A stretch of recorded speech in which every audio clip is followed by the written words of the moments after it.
मही व्रतम सच्चरितश्चरहि क्रिया सवेदनिशेषमशेषत क्रिया मोदस्तस्य तानुबन्धिवि प्रतीयते धातुर्विहितं फलैः। देखिए दुर्योधन की चतुराई का वर्णन करते हुए कि रात जो वनेचर है वह युधिष्ठिर को बता रहा है जिस कार्य को दुर्योधन आरंभ करता है उसे पूरे करने वाला वह दुर्योधन गुप्तचरों द्वारा अन्य राजाओं के तो समस्त कार्य को पूरी तरह जान लेता है, किंतु उसके प्रेमी महानुभावी जिसके अपने लोग हैं वो ईश्वर की इच्छा के समान उसकी इच्छा को केवल अंतिम परिणाम से ही समझ पाते हैं। अर्थात वह क्या करने वाला है ये किसी को जरा भी अंदाजा या पूर्वानुमान अथवा सत्य का ज्ञान भी किसी को जरा भी नहीं होता। आगे देखिए अशेषित क्रिया सह सच्चरित ही चरी मयि व्रताम क्रिया निशेषम वेदा हितानुबंधि महोदय धातु ईतमिव तस ईतम फलै प्रतीयते। अपनी क्रिया को कितना गुप्त रखता है इस संबंध में ये श्लोक है। एक एक चमत्कार देखिए। मही व्रताम राजाओं के मही व्रत ये ते मही व्रत तेषाम मही व्रताम सच्चरित ही शुद्ध आचरण वाले अर्थात विश्वसनीय सच्चरिता तई सच्चरित चरे गुप्तचरों के द्वारा क्रिया चेष्टाओं को वेद जानता है। निशेषम यानी संपूर्ण अशेषित क्रिया पूरा कार्य करने वाला जो क्रिया शुरू की शेष नहीं छोड़ता, इसलिए अशेषित क्रिया अपने कार्य को पूर्ण करने वाला जो दुर्योधन है तसे उसका दुर्योधन का हितानुबंधी भी शुभ परिणाम वाले धातु विधाता के समान ही हितम चाहे गए कार्य को फल कार्य समृद्धि के द्वारा ही जाना जाता है। वनिचर कह रहा है कि देखिए दुर्योधन दूसरे के समस्त कार्य को जान लेता है किंतु अपने कार्य को वह गुप्त रखता है। पूर्ण श्लोक का भाव इस प्रकार है कि दुर्योधन न केवल अपना संपूर्ण राज्य संबंधी कार्य समाप्त करके ही अपने आप को करते जानने के लिए विश्वासपात्र गुप्तचरों को यथा समय यथा स्थान पर भेज कर उनके द्वारा अन्य राष्ट्रों का हाल पूरा जानता रहता है, किंतु उसका स्वयं का कार्य इतना गुप्त होता है कि परिणाम सामने आने से पूर्व कोई भी उसके कार्य को नहीं जान पाता। जिस तरह विधाता की विदित्सा यानी भगवान क्या करने वाला उस इच्छा को फल दर्शन से ही जाना जाता है, उसी प्रकार उसकी चिकित्सा भी फल दृष्टि से ही प्रतीत होती है। यह दुर्योधन जो सोच लेता है उस कार्य को वो कर भी लेता है। न तेन सज्जम क्वचिदुद्यतं धनु कृतं न वा कोपविजिह्माननं गुणानुरागेण शिरोभिरोह्यते नराधिपैर्माल्यमेवास्य शासनम्। दुर्योधन ने कहीं भी प्रत्यंचा चढ़ाकर धनुष को नहीं उठाया और न कभी क्रोध से मुंह टेढ़ा करना पड़ा। सारे राजा उसके गुणों के प्रेम से उसकी आज्ञा को माला के समान ही सिर पर धारण कर लेते हैं। देखिए तेन क्वचित सज्जम धनु न उद्यतम व कोप विजिम आननम न कृतम गुणानुरागे नराधिपै अस्य शासनम माल्यमिव शिरोभि हुयते। एक एक चमत्कार देखिए। नहीं यानी नहीं तेन उस दुर्योधन ने सज्जम यानी प्रत्यंचा चढ़ा हुआ सजा हुआ उद्यतम उठाया धनु यानी धनुष उसे धनुष उठाने की जरूरत ही कभी नहीं पड़ी। न वा और नहीं कोप विजिमम क्रोध से कुटिल आननम मुंह को ही बनाया, उसे गुस्से से मुंह भी टेढ़ा नहीं करना पड़ा क्योंकि गुणानुरागेण गुणों में प्रेम के कारण ही दुर्योधन के जो गुण है दया दाक्षिण्य उनके प्रेम से ही शिरोभी मस्तक के ऊपर उयते धारण किया जाता है। नराधिपति अन्य राजाओं के द्वारा माल्यमी माला की तरह अस्य शासनम, इस दुर्योधन का आदेश, इसका शासन। देखिए दुर्योधन का मित्र बल कितना प्रबल है, यही चीज इस श्लोक में कवि बता रहे हैं कि दुर्योधन के शील सौजन्य आदि गुणों से सभी राजा लोग इतना प्रेम करते हैं कि उसके मित्र बने हुए वे उसके आदेश को उसी तरह से धारण करते हैं जैसे कि सुगंधित माला को सिर पर धारण करते हैं। इसलिए कभी ऐसा अवसर नहीं आया कि उसे किसी को दंड देने के लिए धनुष उठाना पड़ा हो या क्रोध के कारण मुंह बनाना पड़ा हो। देखिए ये इसकी उदारता को इस मंत्र जो श्लोक में बताया गया है।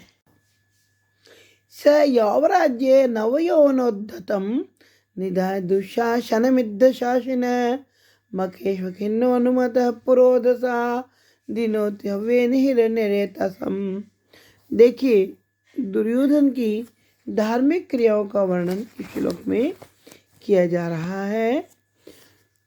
जो महान आज्ञा देने वाला दुर्योधन है वो नवीन युवावस्था से प्रगल्भ बने हुए अपने छोटे भाई दुशासन को युवराज पद पर नियुक्त करके और स्वयं यज्ञ में निश्चित रूप से पुरोहित की आज्ञा अनुसार हविष्यान्न द्वारा अग्नि को संतुष्ट करता है। इस प्रकार दुर्योधन केवल ऐहिक लोकरंजन ही नहीं करता अपितु पारलौकिक धर्म का भी अनुष्ठान कर रहा है।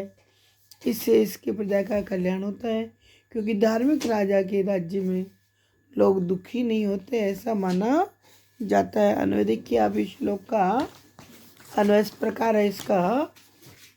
इद्ध शासनः सह यौवराज्ये नवयोनो दत्तं दुःशासनं निधाय मखेषु अखिन्न पुरोधसानुमतः सन् हव्येन हिरण्यरेतसं दिनोति।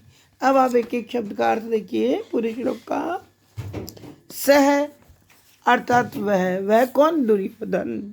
वो दुर्योधन युवराज्य युवराज के पद पर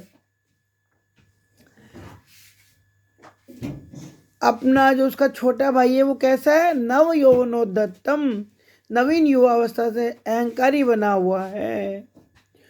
उस नाम क्या है उसका? दुशासनम, दुशासन को निधाय सौंप करके रख करके नियुक्त करके किस पर? युवराज के पद पर। युवराज्य अर्थात युवराज के पद पर उसे निधाय रख करके आसीन करके दुशासनम, अपने दुशासन नामक छोटे भाई को इद्ध शासन है, सफल आदेश वाला। इद्ध यानी जिसकी सफल रहती है शासन यानी आज्ञा, इसकी आज्ञा सबको ही मानते हैं, ऐसा वह दुर्योधन। अखिन्न यानी आलस्य रहित होकर के और पुरोधसा अनुमत है, पुरोहित के द्वारा अनुमति प्राप्त किया हुआ, धिनोति तृप्त करता है, हवेन तिल घी दूध आदि हविष्य के द्वारा हिरण्य रेतसम अग्नि में अग्नि देवता को वो प्रसन्न करता रहता है।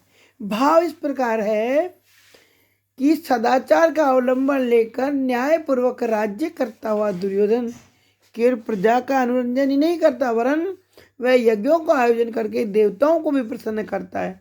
आजकल उसके समस्त राजकार्य संपन्न करके उसकी देखभाल के लिए उसने अपने भाई जो जवान है उस दुशासन को, जो अपने युवराज के अहंकार को भी धारण कर रहा है, ऐसे उस युवराज पद पर नियुक्त किए हुए दुशासन को सारा कार्य सौंपकर वह स्वयं पुरोहित की राय लेकर के उसकी आज्ञा अनुसार यज्ञ कार्य करता रहता है। विशेष बात यह है कि दुर्योधन द्वारा अपने दुशासन को युवराज बनाकर उसे भ्रातृ प्रेम तथा युवा शक्ति के उचित उपयोग की प्रवृत्ति यहाँ पर सूचित की गई है। दुर्योधन का पुरोहित प्रतिपत्ति विधि के अनुसार यज्ञादि में तत्पर रहना उसकी धार्मिक वृत्ति का परिचय है। भारतीय परंपरा में धार्मिकता सच्चिता राजा की गुण संपन्नता मानी गई है। प्रजा धर्मानुरागी शासक को आदर की दृष्टि से देखती है, अतः दुर्योधन प्रजा की दृष्टि से स्वयं को सत्पुरुष सिद्ध करने के लिए निरंतर यज्ञ आदि करता रहता है। दुर्योधन की धार्मिक प्रवृत्तियों का वर्णन करके गुप्तचर की रात बताना चाहता है कि राजा के धार्मिकता के कारण लोकप्रिय शासक पर विजय पाना सरल कार्य नहीं होता। इस पद्य में अनुप्रास शब्द अलंकार है। अनुप्रास किसे कहते हैं? अनुप्रास है शब्द साम्यम वैषम्य भी स्वर से, जहाँ स्वर कितने ही अलग हो लेकिन शब्द मिलते हो। जैसे नीचे वाला लाइन में देखिए, हवे ने हिरण्य रेत सम, है और है बार बार आया। ऊपर पहले लाइन में देखिए, यौवराज्य नव यो नोद्धतम, यह और ये आ रहा है। इसी प्रकार निध्याय दुशासन मिद्र शासन, इसमें दया और दया की आवृत्ति देखिए। मखेश्वर खिन्नो अनुमत पूर्वोदत में कै की अनुवृत्ति देखिए। दिनोति हवे नहीं रहने रेतम, है की अनुवृत्ति देखिए। इस प्रकार आवृत्ति के कारण इसमें शब्द अनुप्रास अलंकार है। आ जाइए आप अगले श्लोक में।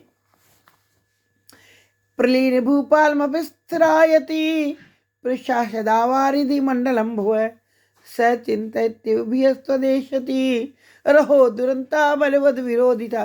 देखिए नीचे इसमें सूक्ति है, सूक्तियों के लिए भी क्या था प्रसिद्ध नीचे वाला लाइन, अहो दुरंता बलवद विरोधिता। पहले नीचे वाला लाइन का बार देखिए, अहो अरे, बलवद यानी प्रबल व्यक्ति के साथ की गई विरोधिता शत्रुता क्या होती है? दुरंता, अंत में दुख देने वाली या आखिर में पश्चाताप देने वाली ही होती। इस प्रवृत्ति को वो सोचता हुआ बहुत दुखी रहता है। इस बात को बताया गया है। इस श्लोक में कह रहे हैं कि दुर्योधन के तेज के उदय होने से अन्य राजा लोग लुप्त हो गए और वह समुद्र पर्यंत चिरस्थायी भूमंडल पर शासन कर रहा है। फिर भी वह आप युधिष्ठिर से प्राप्त होने वाले भय का विचार करता ही रहता है, क्योंकि अपने से शक्तिशाली के साथ विरोध कर लेने पर शत्रुता करना हमेशा दुख के लिए ही होता है, उसका अंत दुख ही होता है। अगर कोई भी व्यक्ति अपने से प्रबल व्यक्ति से शत्रुता करता है तो अंत में उसकी दुर्गति ही होती है शत्रुता करने वाले की। यही चीज में बता रहे कि दुर्योधन निरंतर भय खाता रहता है। आपसे अनुवाद देखिए श्लोक का, सह प्रलीन भूपालम स्थिरायति आवारिधि भुव मंडलम प्रशासत अपि त्वत् ईष्यति ही बिह चिंतयति एव। क्यों? क्योंकि अहो बलवद विरोधिता दुरंता।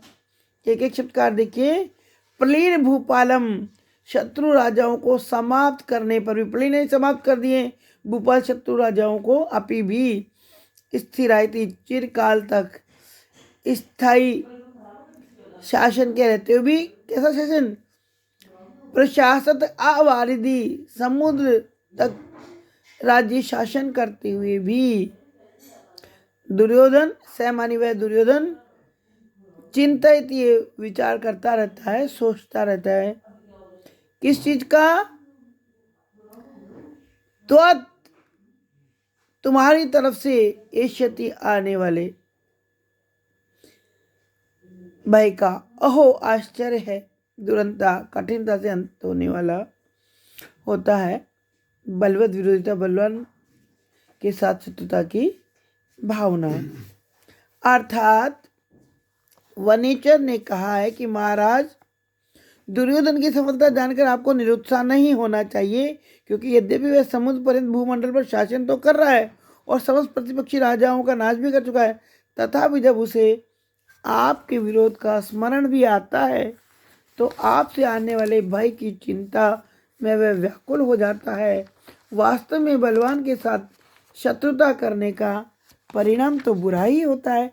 इस बात को वह दुर्योधन भली भांति जानता है।